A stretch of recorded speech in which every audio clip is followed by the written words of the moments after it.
الحمد لله رب العالمين والصلاة والسلام على آله وصحبه أجمعين أما بعد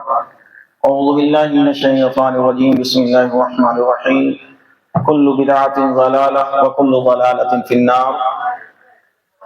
أعوذ بالله من الشيطان الرجيم بسم الله الرحمن الرحيم رب اشرح لي صدري ويسر لي أمري واحلل عقدة من لساني يفقهوا قولي رب زدني علما رب زدني علما اللهم رب زدنی علما۔ تمام قسم کی تعریف و توصیف بڑائی بزرگی حمد و کبریائی اللہ رب العزت کے لیے لائق و زیبا ہے۔ بعدہ درود و سلام ہو تمام انبیاء کرام پر، بالخصوص آخری نبی جناب حضرت محمد صلی اللہ علیہ وسلم پر، اللہم صلی علی محمد و بارک علیہ۔ محترم مسلمان کرام، آج کے اس درس میں ہم جانیں گے کہ سنت ہے کیا، جو ہم سنتے ہوئے چلے آ رہے ہیں کہ ہم سنت نبوی پر عمل کرنے والے ہیں، تو اب آیا یہ سنت نام کس چیز کا ہے؟ یا پھر کیا قرآن کو بغیر سنت کے سمجھا جا سکتا ہے؟ یا پھر یوں دیکھا جائے کہ سنت کی اہمیت کیا ہے اور سنت کے بارے میں ائمہ کے اقوال ہمیں کیا ملتے ہیں، جس کو اگر ہم آسان سا موضوع کا نام دیں تو وہ موضوع یوں کہہ سکتے ہیں کہ سنت کی اتباع کیوں، کس بنا پر ہم سنت پر عمل کریں۔ تو سب سے پہلے ہمیں یہ جان لینا ضروری ہے کہ سنت کی تعریف ہے کیا، سنت کسے کہتے ہیں۔ تو آپ حدیث میں دیکھیں گے عن ابن جحیفہ رضی اللہ تعالی عنہ قال قال رسول اللہ صلی اللہ علیہ وسلم من سن سنتا حسنتا فعمل بها بعده كان له اجره ومثل اجورهم من غیر الى آخرہ۔ حضرت ابو جحیفہ رضی اللہ تعالی عنہ کہتے ہیں کہ رسول اللہ صلی اللہ علیہ وسلم نے فرمایا کہ جس شخص نے کوئی اچھا طریقہ جاری کیا اور اس کے بعد اس پر عمل کیا گیا تو جاری کرنے والے کو اپنے عمل کا پورا ثواب ملے گا، اور اس اچھے میں سے یعنی اس اچھائی میں سے کوئی کمی نہیں کی جائے گی، اور اگر کسی نے کوئی برا طریقہ جو ہے ایجاد کیا اور لوگوں نے اس پر عمل کرنا شروع کر دیا تو گویا کہ اسے اس کا گناہ ملے گا، اور اسی طریقے پر جو عمل کرنے والے ہوں گے ان کے گناہوں میں کوئی تخفیف نہیں کی جائے گی، یعنی وہ تو جو کریں گے انہیں اس کا گناہ ملے گا ہی، اور جس نے کوئی ایسی چیز ایجاد کر دی دین کے نام پر اور لوگ اسے دین سمجھ کر سنت سمجھ کر کرنا شروع کر دیے تو گویا کہ یہ شخص جس نے ایجاد کیا ہے یہی مجرم ہوگا۔ اب اسی طرح سے دیکھیں شرعی اصطلاح میں سنت کا مطلب کیا ہوتا ہے۔ اللہ کے نبی صلی اللہ علیہ وسلم کا جو طریقہ رہا، جیسے انس بن مالک رضی اللہ تعالیٰ عنہ روایت کرتے ہیں کہ قال رسول اللہ صلی اللہ علیہ وسلم فمن رغب عن سنتی فلیس منی، کہ اللہ کے نبی صلی اللہ علیہ وسلم نے بیان فرما دیا کہ جس نے میری سنت سے اعراض کیا، میری سنت سے منہ موڑا، فلیس منی، تو وہ ہم میں سے نہیں ہے۔ اب آیا کہ سنت سے منہ موڑنا یا سنت سے اعراض کرنا اس کا مطلب کیا ہے؟ اس کا آسان سا اگر ہم مطلب دیکھیں تو یوں کہہ سکتے ہیں میرے سامنے اللہ کے نبی صلی اللہ علیہ وسلم کی کوئی حدیث سنائی جا رہی اور ہم نے اسے سن لیا، جان لیا کہ یہ حدیث جو ہے صحیح ہے، نبی صلی اللہ علیہ وسلم کا یہی طریقہ تھا، صحابہ کرام اسی طریقے پر عمل کرتے تھے، لیکن اس کے باوجود میں اسے بولوں کہ یہ میرے لیے حجت نہیں ہے بھائی،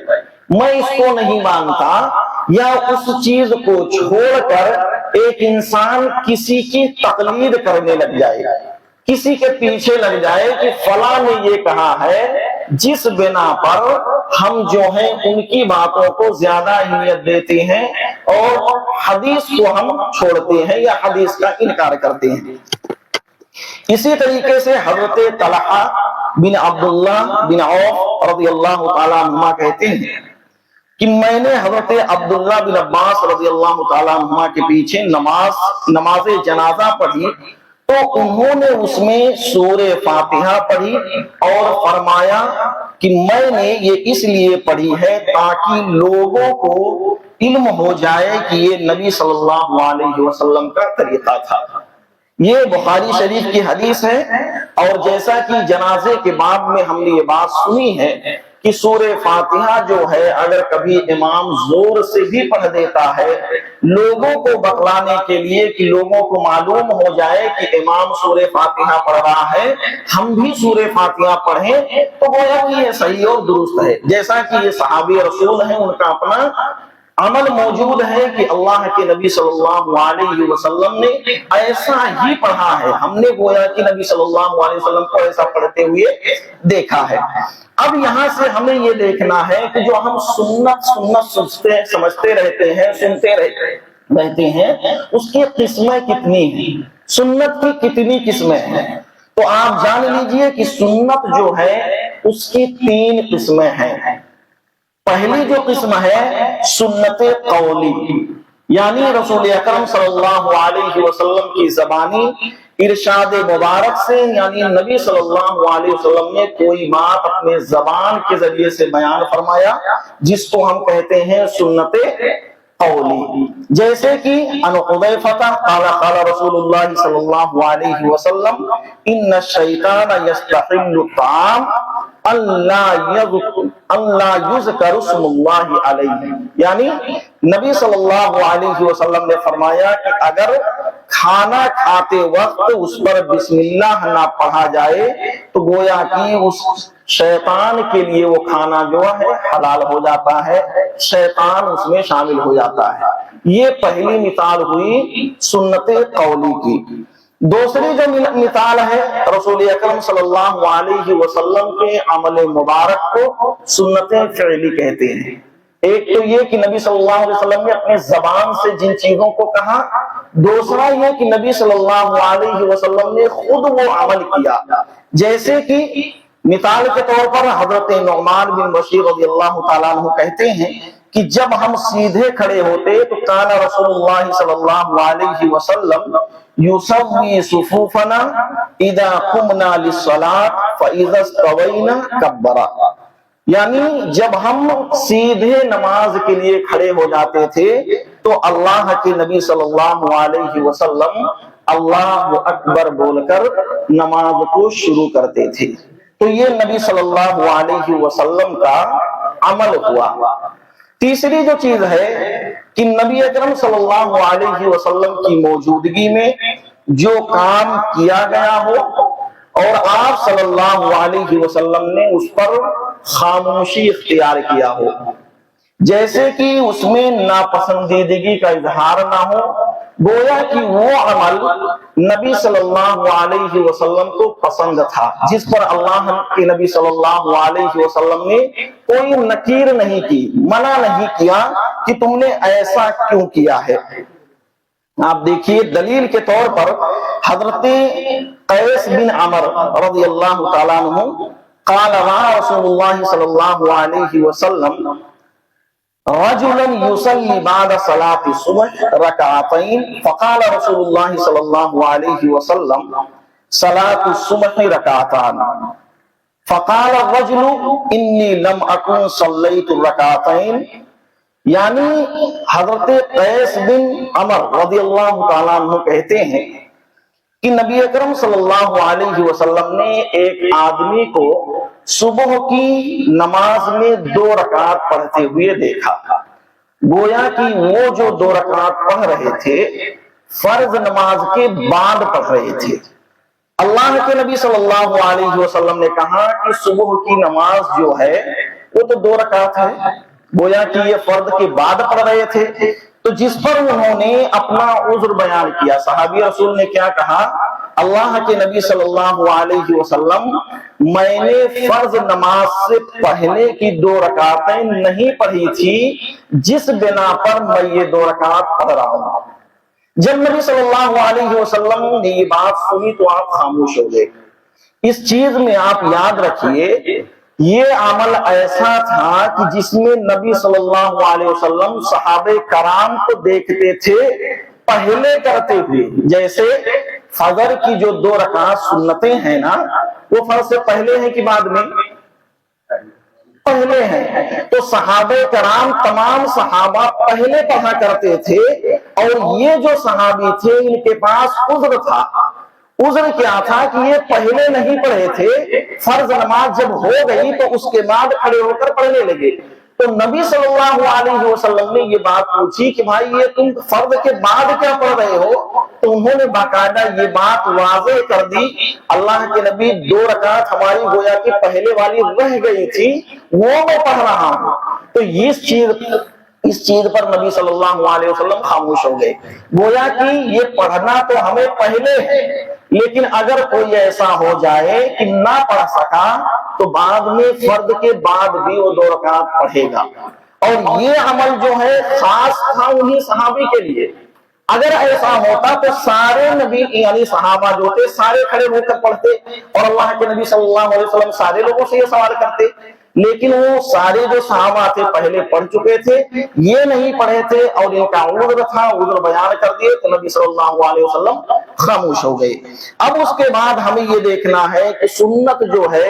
وہ قرآن کی نظر میں یا قرآن کی روشنی میں ہم سنت کو کیسے سمجھیں گے، یا سنت کسے کہتے ہیں۔ تو آپ دیکھیے کہ دین کے معاملے میں نبی اکرم صلی اللہ علیہ وسلم کے حکم کی اطاعت کرنا یہ فرض ہے۔ دین کی بات جہاں آئی اور اس میں اللہ کے نبی صلی اللہ علیہ وسلم کی بات آئے گی تو آپ کو ہر حال میں اس بات کو مان لینا ہے۔ عقلی دلیل آپ نہیں چلائیں گے کہ ایسا کیسے ہو سکتا، یا قرآن میں یہ کہا گیا، حدیث میں ایسا کیوں کہا گیا، کیونکہ اللہ رب العزت نے قرآن کی آیتیں آپ دیکھیں گے تو اللہ تبارک و تعالیٰ نے فرمایا کہ یا ایھا الذین آمنوا اطیعوا اللہ واطیعوا الرسول ولا تولوا عنہ وانتم تستعملون، یعنی ایسی حالت میں اے وہ لوگوں جو ایمان لائے تم اللہ اور اس کے رسول صلی اللہ علیہ وسلم کی اطاعت کرو۔ یہاں پر دیکھیے ہمیں دونوں باتیں مل گئی، اللہ کی اطاعت یعنی قرآن اور رسول صلی اللہ علیہ وسلم کی اطاعت یعنی حدیث۔ اب ایسی حالتوں میں کسی ایک کو چھوڑ دیا جائے اور ایک پر عمل کیا جائے تو یہ ہمارے لیے مشکل ہو جائے گا، اور گویا کہ کسی ایک چیز کے ہم منکر ہیں، انکار کرنے والے۔ جیسے بعض لوگ ایسے ہیں جو منکرین حدیث احادیث کا وہ انکار کرتے ہیں کہ ہم قرآن کو مانتے ہیں حدیث کو نہیں مانتے، لیکن اللہ کیا کہتا ہے کہ تمہیں قرآن کو بھی ماننا ہے اور حدیث کو بھی ماننا ہے، اللہ کی اطاعت کرنی ہی کرنی، اور اللہ کے ساتھ ساتھ نبی صلی اللہ علیہ وسلم کی بھی اطاعت ہمیں کرنی ہے۔ اس کے بعد اللہ رب العزت نے ایک اور مقام پر فرمایا کہ وَأَقِیمُوا الصَّلَاةَ وَآتُوا الزَّکَاةَ وَأَطِیعُوا الرَّسُولَ لَعَلَّکُمْ تُرْحَمُونَ، یعنی تم نماز قائم کرو اور زکوٰۃ دو اور رسول صلی اللہ علیہ وسلم کی اطاعت کرو لعلکم ترحمون، تاکہ تم پر رحم کیا جائے۔ یعنی رحم کب کیا جائے گا؟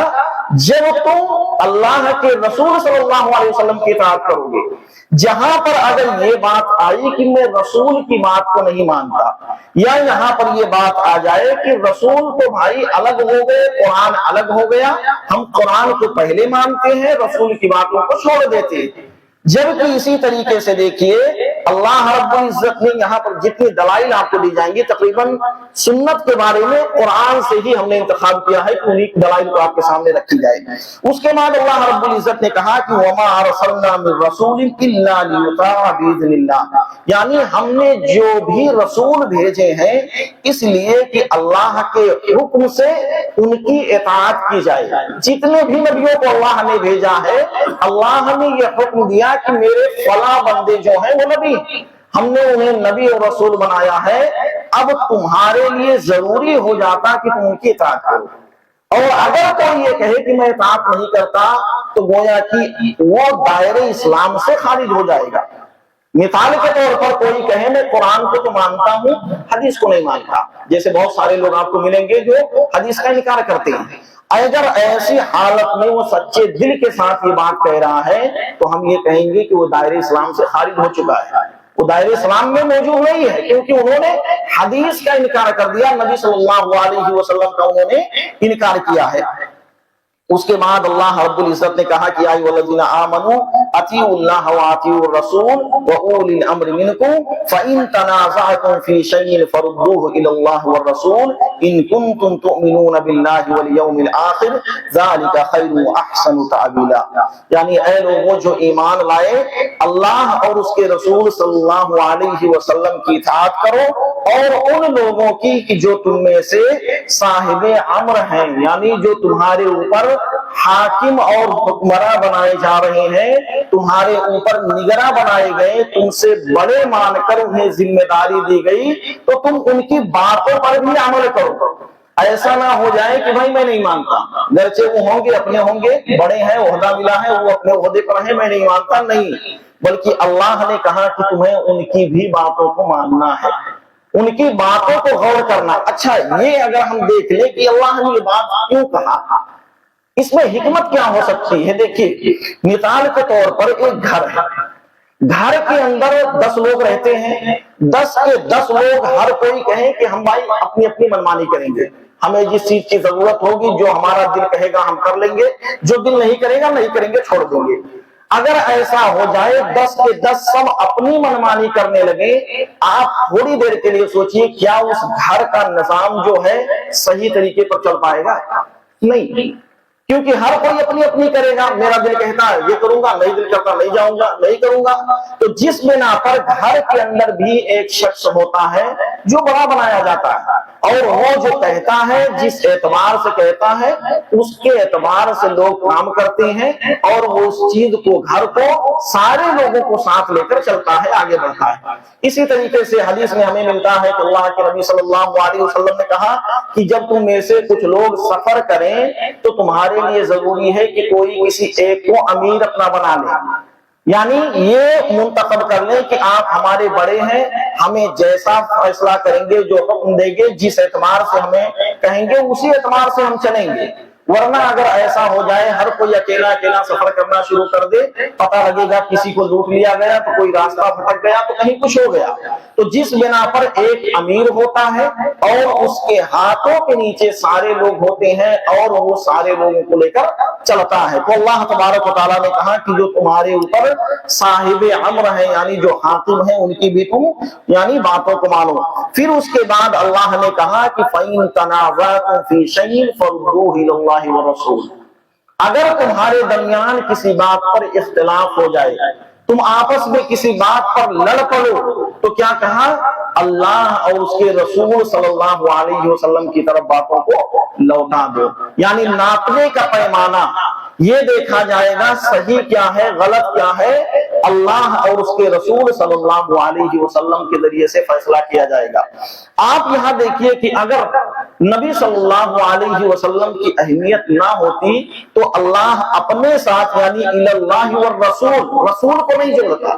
بلکہ یہ کہہ دیتا کہ فَإِن تَنَازَعْتُمْ فِي شَيْءٍ فَرُدُّوهُ إِلَى اللَّهِ، جب تمہارے درمیان اختلاف ہو تو اللہ کی طرف اسے لوٹاؤ، واپس کرو۔ لیکن اللہ نے کہا اللہ اور اس کے رسول صلی اللہ علیہ وسلم کی طرف لوٹا دو، اگرچہ ایسی حالتوں میں جب تم اختلاف کر بیٹھو۔ پھر اس کے آگے دیکھیں کہ رسول اکرم صلی اللہ علیہ وسلم کی اطاعت جو ہے، اور اسی طریقے سے اللہ کے نبی صلی اللہ علیہ وسلم کی اطاعت میں ہی کامیابی ہے۔ اگر آپ کامیاب ہونا چاہتے ہیں، کامیابی کی ضمانت چاہتے ہیں، تو اللہ کے نبی صلی اللہ علیہ وسلم کی اطاعت ہمارے لیے ضروری ہوگی۔ اللہ نے کہا وَمَن يُطِعِ اللَّهَ وَرَسُولَهُ وَيَخْشَ اللَّهَ، یعنی جو لوگ اللہ اور اس کے رسول کی اطاعت کرتے ہیں اللہ سے ڈریں اور اس کی نافرمانی کرنے سے بچیں، کیونکہ یہی وہ راستہ ہے جو کامیابی والا ہے۔ گویا کہ اگر آپ چاہتے ہیں کہ ہم کامیاب ہو جائیں تو ہمارے لیے ضروری ہوگا کہ نبی صلی اللہ علیہ وسلم کے طریقے کو ہم اپنا لیں، اور وہ طریقہ جو صحابہ کرام نے اپنایا، جس طریقے پر چل کر صحابہ کرام جو ہے وہ کامیاب ہوئے۔ اللہ تعالیٰ اور رسول صلی اللہ علیہ وسلم کے حکم کے مطابق اگر عمل کیا جائے تو پورا اجر اور ثواب اور بدلہ جو ہوتا ہے وہ ملتا ہے۔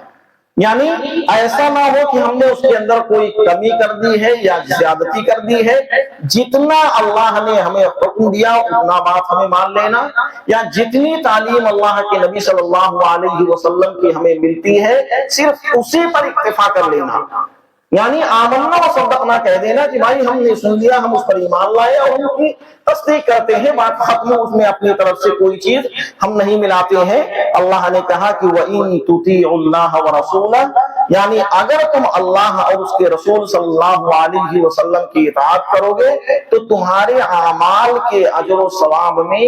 کوئی کمی نہیں کی جائے گی، پورا جس خلوص اور نیت کے ساتھ آپ عمل کر رہے ہیں پورا وہ آپ کو اجر اور بدلہ مل جائے گا۔ اسی طرح سے گناہوں کی مغفرت کے لیے رسول اللہ صلی اللہ علیہ وسلم کے اتباع کے ساتھ مشروط ہے، یعنی شرط ہے، اگر آپ چاہتے ہیں گناہ معاف ہو جائیں تو وہ جو کام آپ کر رہے ہیں نبی صلی اللہ علیہ وسلم کے کام کے مطابق ہی ہونا۔ ایسا نہ ہو کہ آپ جو کام کر رہے ہیں نبی صلی اللہ علیہ وسلم کی مخالفت، یعنی اس میں مخالفت ہو رہی ہے، اگر مخالفت ہو رہی ہے تو آپ کا وہ عمل قابل قبول بھی نہیں ہوگا، اور جائے کہ آپ کو اس پر ثواب ملے آپ گناہ کے مستحق ہو جائیں گے، آپ کو گناہ ملے گا۔ تو جس پر اللہ رب العزت نے کہا کہ قل ان کنتم تحبون اللہ فاتبعونی یحببکم اللہ ویغفر لکم ذنوبکم واللہ غفور رحیم، یعنی آئے نبی صلی اللہ علیہ وسلم آپ کہہ دیجئے کہ اگر تم اللہ سے محبت کرتے ہو تو نبی صلی اللہ علیہ وسلم سے محبت کرو، نبی صلی اللہ علیہ وسلم کی اتباع کرو، اور اگر تم ایسا کرتے ہو یحببکم اللہ، اللہ تم سے محبت کرنے لگے گا، اور پھر اللہ تبارک و تعالی ویغفر لکم ذنوبکم، تمہارے گناہوں کو معاف کر دے گا، اور اللہ تبارک و تعالی معاف کرنے والا ہے۔ الغرض کی ہم اپنے گناہوں کی معافی چاہتے ہیں تو اللہ اور اس کے رسول صلی اللہ علیہ وسلم کی اطاعت کریں، اللہ سے محبت، نبی صلی اللہ علیہ وسلم کی سنت کی پیروی اور آپ کی اتباع کرنا ہمارے لیے ضروری ہوگا۔ اسی طریقے سے اگر کوئی شخص ایسا ہے جو اللہ کے نبی صلی اللہ علیہ وسلم کی اتباع کرتا ہے، آپ کے بتلائے ہوئے طریقے پر چلتا ہے، تو اس کا حشر کیا ہوگا اور کن لوگوں کے ساتھ میں ہوگا؟ تو اللہ نے یہ بھی بیان کر دیا کہ وَمَن يُطِعِ اللَّهَ وَرَسُولَهُ فَأُولَٰئِكَ مَعَ الَّذِينَ أَنْعَمَ اللَّهُ عَلَيْهِم مِّنَ النَّبِيِّينَ وَالصِّدِّيقِينَ وَالشُّهَدَاءِ وَالصَّالِحِينَ، یعنی اگر کوئی شخص ایسا ہے جو اللہ اور رسول صلی اللہ علیہ وسلم کی اطاعت کرتا ہے تو قیامت کے دن ان لوگوں کے ساتھ ہوگا جن پر اللہ نے اپنا انعام کیا،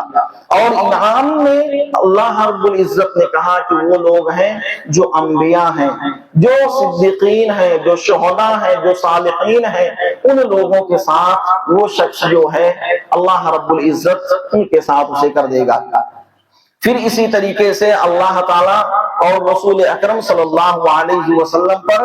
ایمان لانے کے باوجود بعض لوگ عملاً اللہ اور اس کے رسول صلی اللہ علیہ وسلم کا حکم نہیں مانتے، تو ایسے لوگ جو ہیں وہ مومن نہیں ہیں۔ یعنی ایسا ہو جائے کہ ہم کہتے ہیں کہ اللہ پر ایمان لائے اور اللہ کے رسول صلی اللہ علیہ وسلم کو نبی رسول بھی مانتے، لیکن جہاں بات عمل کرنے کی آتی ہے اس کو ہم نہیں مانتے۔ یعنی وہی حال ہے کہ کوئی پوچھ لے کہ آپ مسلمان ہیں تو ہاں بھائی مسلمان ہوں، پوچھ لے نماز پڑھتے ہیں، نہیں۔ آپ مسلمان ہیں، ہاں مسلمان ہوں، نبی کو جانتے ہیں، نبی کو مانتے ہیں، نہیں۔ تو ایسے حالت میں وہ مومن تصور ہی نہیں کیا جائے گا، جبکہ اللہ رب العزت نے کہا کہ وَيَقُولُونَ آمَنَّا بِاللَّهِ وَبِالرَّسُولِ وَأَطَعْنَا ثُمَّ يَتَوَلَّى فَرِيقٌ مِّنْهُمْ، یعنی لوگ کہتے ہیں کہ ہم اللہ اور اس کے رسول صلی اللہ علیہ وسلم پر ایمان لے آئے، لیکن پھر اس کے بعد کیا کرتے ہیں کہ وہ ان باتوں کو نہیں مانتے ہیں. ان کے اندر ایک گیوم ایسی ہوتی ہے کہ جو نبی صلی اللہ علیہ وسلم کی تعلیمات پر عمل نہیں کرتی. بات تو کہتے ہیں کہ صحیح ہے, ہاں بھائی حدیث میں ہمیں ایسا ملتا ہے, لیکن مانیں گے نہیں. ہم کرتے وہی آئے ہیں اور کرتے وہی رہیں گے جو ہمارے باپ دادا کرتے تھے یا ہمارے ائمہ جو کرتے تھے. ہم نے اپنے اماموں کو جیسا کرتے ہوئے دیکھا ہے وہ ایسا ہی کریں گے. حدیث آپ بتاتے ہیں حدیث صحیح ہے, لیکن اس پر ہم عمل نہیں کریں گے. اسی طریقے سے اللہ رب العزت جو ہے اور رسول اکرم صلی اللہ علیہ وسلم کی اطاعت نہ کرنے والا جو ہوگا اس کا نتیجہ یہ ہے کہ آپس میں انتشار ہوگا اور ایک دوسرے سے لوگ لڑ پڑیں گے, آپس میں لڑائی جھگڑے ہو جائیں گے. کب؟ جب اللہ اور اس کے رسول صلی اللہ علیہ وسلم کی باتوں کو چھوڑ دیا جائے, اس پر عمل نہ کیا جائے. جیسے اللہ نے کہا وَأَطِيعُوا اللَّهَ وَرَسُولَهُ وَلَا تَنَازَعُوا فَتَفْشَلُوا وَتَذْهَبَ رِيحُكُمْ وَاصْبِرُوا إِنَّ اللَّهَ مَعَ الصَّابِرِينَ. یعنی اے لوگوں جو ایمان لائے, اللہ اور اس کے رسول صلی اللہ علیہ وسلم کی اطاعت کرو, آپس میں جھگڑا نہ کرو, ورنہ تمہارے اندر کمزوری پیدا ہو جائے گی اور تمہاری ہوا جو ہے اکھڑ جائے گی. صبر کرو, اور یقیناً اللہ تبارک و تعالی صبر کرنے والوں کے ساتھ ہے. گویا کہ اللہ رب العزت جو صبر کرتے ہیں ان کے ساتھ ہوتا ہے. تو بعض دفعہ یہ ہے کہ ایک انسان کو معلوم ہو جائے کہ ہم پر ظلم کیا گیا ہے, پھر بھی وہ شخص جو ہے صبر کر لے. ٹھیک ہے, مجھے بدلہ لینے کی طاقت تھی, نہیں لیا, لیکن صبر کر لیا, جانے دو, جو ہوگا دیکھا جائے گا. اگر اس نے اپنا معاملہ اللہ کے حوالے کر دیا تو پھر اللہ ایسے عدل قائم کرے گا, وہ عدالت جس کے یہاں روپیہ پیسہ دے کر گھوس خوری نہیں چلنے والی. وہاں گھوس اللہ تبارک و تعالیٰ نہیں لے گا, بلکہ جیسے آپ دنیا کے اندر کیے ہوں گے وہ بہو اللہ تبارک و تعالیٰ اسی کے اعتبار سے فیصلہ کر دے گا. اب اس کے بعد اللہ اور اس کے رسول صلی اللہ علیہ وسلم کی نافرمانی کرنے والے اپنے انجام کے خود ذمہ دار ہیں. یعنی کوئی شخص ایسا ہے جو نبی صلی اللہ علیہ وسلم کی تعلیمات پر عمل نہیں کرتا نا, تو وہ کسی دوسرے کا نقصان نہیں کر رہا ہے, وہ اپنا نقصان اپنے آپ کو خسارے میں ڈال رہا ہے. بھائی لنا اعمالنا ولکم اعمالکم, آپ کے اعمال آپ کے لیے ہیں اور میرے اعمال میرے لیے ہیں. اب اگر کوئی شخص ہے جو کہے کہ میں نبی کی بات کو نہیں مانتا, نبی کی حدیثوں کو نہیں مانتا, عمل نہیں کرتا, یا اللہ رب العزت کا جو فرمان ہے وہ اس کو نہیں مانتا, تو آپ یہ چیز یاد رکھیے کہ اس میں کسی اور کا خسارہ اور نقصان نہیں ہے, بلکہ اس کا خود کا اپنا ہے, وہ خود کا اپنا نقصان کر رہا ہے. اللہ رب العزت نے کہا کہ وَأَطِيعُوا اللَّهَ وَالرَّسُولَ وَاحْذَرُوا فَإِن تَوَلَّيْتُمْ فَاعْلَمُوا أَنَّمَا عَلَى رَسُولِنَا الْبَلَاغُ الْمُبِينُ. لوگوں اللہ اور رسول صلی اللہ علیہ وسلم کی اطاعت کرو اور نافرمانی کرنے سے اپنے آپ کو بچاؤ. اگر تم نے حکم نہ مانا تو جان لو کہ ہمارے رسول پر صاف صاف پیغام پہنچا دینا تھا, علاوہ اس سے کہ اس کی ذمہ داری نہیں تھی. اللہ رب العزت نے نبی صلی اللہ علیہ وسلم کو کیا کہا کہ ہم نے آپ کو صرف پیغام پہنچانے والا بنا کر بھیجا ہے, آپ کا کام ہاتھ پکڑ کر چلانا نہیں ہے, ہدایت کے راستے پر لانا آپ کا کام نہیں ہے. آپ کا کام ہے کہ جو پیغام ہم نے آپ کو دیا اس پیغام کو لوگوں تک پہنچا دیجئے. وہ عمل کریں گے تو ٹھیک, نہیں عمل کرتے ہیں تو پھر یہ چیزیں اللہ کے ہاتھ میں ہیں. ہدایت کس کو ملنی ہے کس کو نہیں ملنی ہے یہ اللہ بہتر جانتا ہے, لیکن ہمارا اپنا جو کام ہے اس کام کو ہم بخوبی انجام دے دیں. ایسا نہ ہو جائے کہ اللہ ہم سے یہ سوال کر دے تمہارے پاس علم تھا, تمہارے پاس سنت کا علم تھا, تم جانتے تھے کہ نبی صلی اللہ علیہ وسلم ایسے ہی کرتے تھے, کیا تم نے اس کو لوگوں تک پہنچایا, لوگوں کو بتلایا کہ ہاں یقیناً یہی صحیح راستہ. دیکھیے آج جو ہمارا معاملہ ہے نا, ہمیں کبھی یہ نہیں سوچنا چاہیے اور نا امید نہیں ہونا چاہیے ہم نے فلاں کو کوئی ایک حدیث بتلائی یا قرآن کی کوئی ایک آیت بتلائی اور لوگوں نے اس پر عمل نہیں کیا. ہمارا جو کام تھا پہنچانا, ہم نے اسے بتا دیا کہ بھائی یہ قرآن کی آیت ہے, یہ قرآن کی آیت ہے, اس کا مفہوم ترجمہ ہے, اور یہ نبی صلی اللہ علیہ وسلم کی حدیث ہے. اب وہ اگر عمل کرتا ہے تو ٹھیک, عمل نہیں کرتا ہے تو پھر اس میں آپ اس کی ذمہ داری لے کر نہیں بیٹھے ہوئے ہیں۔ اسی طریقے سے اللہ تعالیٰ اور اس کے رسول صلی اللہ علیہ وسلم کی نافرمانی کرنا گویا کہ یہ جہنم ہی اس کا ٹھکانہ ہوگا، اور جہنم ایک انسان اپنا خود ٹھکانہ بنا رہا ہے۔ آپ دیکھیے کہ اللہ رب العزت نے کہا کہ وَمَن يُطِعِ اللَّهَ وَرَسُولَهُ يُدْخِلْهُ جَنَّاتٍ تَجْرِي مِن تَحْتِهَا الْأَنْهَارُ وَمَن يَتَوَلَّ يُعَذِّبْهُ عَذَابًا أَلِيمًا۔ یعنی ایسے لوگ، یعنی وہ شخص جو اللہ اور اس کے رسول صلی اللہ علیہ وسلم کی اطاعت کرے گا، اسے اللہ جنتوں کے اندر داخل کرے گا، وہ جنت جس کے نیچے نہریں جاری ہوں گی، اور جو شخص اللہ اور اس کے رسول صلی اللہ علیہ وسلم کی اطاعت سے منہ پھیر لے، یعنی انکار کر دے، اس کے لیے دردناک عذاب ہے۔ اب اس کے بعد دیکھیے ہیلا اور بہانہ، ہیلے اور بہانے تلاش کرنا، اور ایسی حالت میں یہ سمجھ لینا کہ بھائی ہمارے پاس یہ مجبوری ہے۔ مجبوری کیا ہوتی ہے؟ عالم صاحب آپ نے ہمیں بتا دیا کہ رفع دین سے ہمیں نماز پڑھنی ہے۔ مجبوری کیا ہے؟ لوگ کیا کہیں گے؟ لوگ کیا کہیں گے؟ ابھی ہماری جو جماعت کے لوگ ہیں، اگر ہم رفع دین کرنا شروع کر دیے تو ہمارے لوگ کہیں گے بھائی دیکھو یہ تو دوسروں کی طرح نماز پڑھنا شروع کر دیا۔ یا پھر اسی طریقے سے ہمارے گھر والے ہی ہمیں تانا دینا شروع کر دیں گے، اور یہ کہیں گے کہ تم نے تو کسی نئے نئے لوگوں کو دیکھ کر تم نے یہ کام کرنا شروع کر دیا ہے، حالانکہ انہیں یہ نہیں معلوم کہ وہ صحیح ہے۔ تو بعض دفعہ یہ ہوتا ہے کہ ایک انسان کو یہ عذر پیش ہوتا ہے، یہاں یہ عذر قابل قبول نہیں ہوگا۔ اللہ کے سامنے آپ یہ کہہ کر نہیں بچ پائیں گے کہ اللہ میرے گھر والے کہتے تھے کہ تم کسی اور کو دیکھ کر کیوں رفع دین کر رہے ہو، کسی اور کو دیکھ کر ایسے نماز کیوں پڑھ رہے ہو، تو وہاں یہ چلنے والا نہیں۔ وہاں کیا چلے گا؟ کیا کہ اللہ کے نبی صلی اللہ علیہ وسلم کا طریقہ چلے گا، کہ جب نبی صلی اللہ علیہ وسلم نے کہا صلو کما رأیتمونی اصلی، تم اس طریقے سے نماز پڑھو جس طرح سے مجھے نماز پڑھتے ہوئے دیکھتے ہو، تو یہ آپ ہیلا اور بہانہ وہاں پر بنا کر نہیں چل پائیں گے، اور نہ ہی اس کے ذریعے سے آپ کو کوئی فائدہ پہنچے گا۔ اب اس کے بعد ہم جانتے ہیں سنت جو ہے اس کی فضیلت کیا ہے۔ اگر کوئی شخص ہے جو سنت پر عمل کر رہا ہے تو اس کی فضیلت کیا ہے؟ آپ دیکھیے کہ سنت کی اتباع کرنے والے اور رسول اللہ صلی اللہ علیہ وسلم نے انہیں جنت کی خوشخبری دی ہے کہ اگر آپ سنت پر عمل کر رہے ہیں۔ عن ابی ہریرہ رضی اللہ تعالی عنہ ان رسول اللہ صلی اللہ علیہ وسلم قال كل امتی يدخلون الجنہ الا من ابى، قالوا یا رسول اللہ ومن ابى؟ قال من آتانی دخل الجنہ ومن عصانی فقد ابى، رواه البخاری۔ یعنی اللہ کے نبی صلی اللہ علیہ وسلم نے فرمایا کہ میری امت کے سارے لوگ جو ہیں وہ جنت کے اندر داخل ہوں گے۔ پھر اس کے بعد فرمایا کہ الا من ابى، مگر وہ لوگ جو انکار کر دیں۔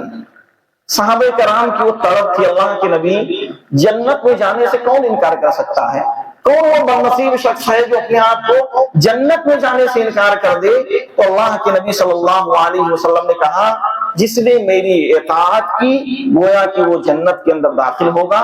اور جس نے میری نافرمانی کی ہے گویا کہ اس نے انکار کیا وہ جہنم کے اندر داخل ہوگا۔ اسی طرح سے اللہ کے نبی صلی اللہ علیہ وسلم کی اطاعت و فرما برداری اللہ کی اطاعت اور فرما برداری ہے۔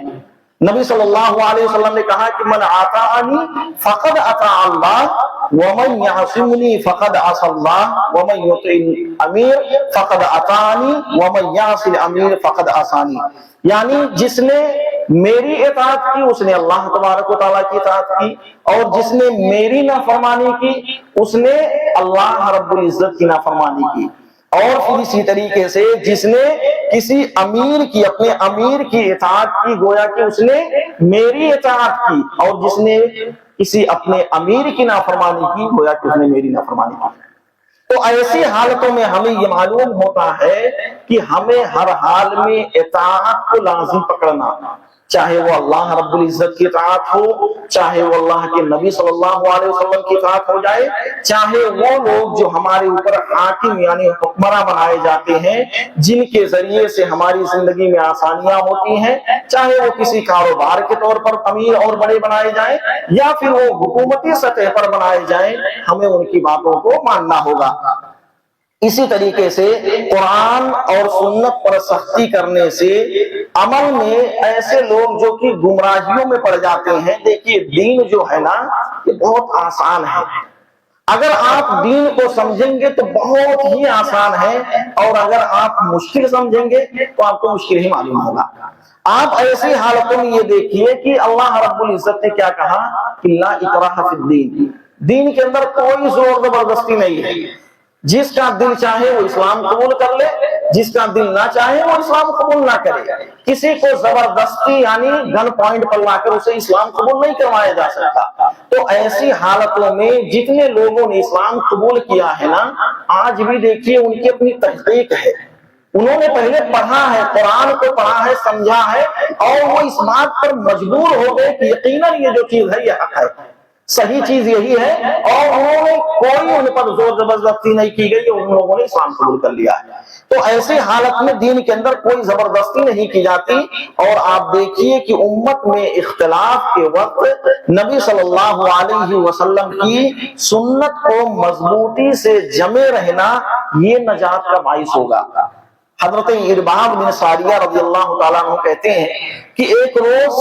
رسول اللہ صلی اللہ علیہ وسلم نے ہمیں نماز پڑھائی، اور نماز پڑھانے کے بعد ہماری طرف توجہ فرمائی اور ہمیں ایک بہت ہی مؤثر وعظ اور نصیحت فرمایا، جس کو سن کر ہماری آنکھیں جو ہے وہ بہہ پڑی، یعنی ہماری آنکھوں میں آنسو نکلنے لگے، اور گویا کہ ہمارے دل جو ہے وہ کانپ اٹھے. ایک شخص نے کہا کہ اے اللہ کے نبی صلی اللہ علیہ وسلم، آج آپ نے جو خطبہ دیا ہے ایسا لگتا ہے کہ آج آپ کا یہ آخری خطبہ ہے، آپ اس میں میرے لیے کوئی نصیحت فرما دیجئے. تو اللہ کے نبی صلی اللہ علیہ وسلم نے کیا کہا کہ میں تمہیں اللہ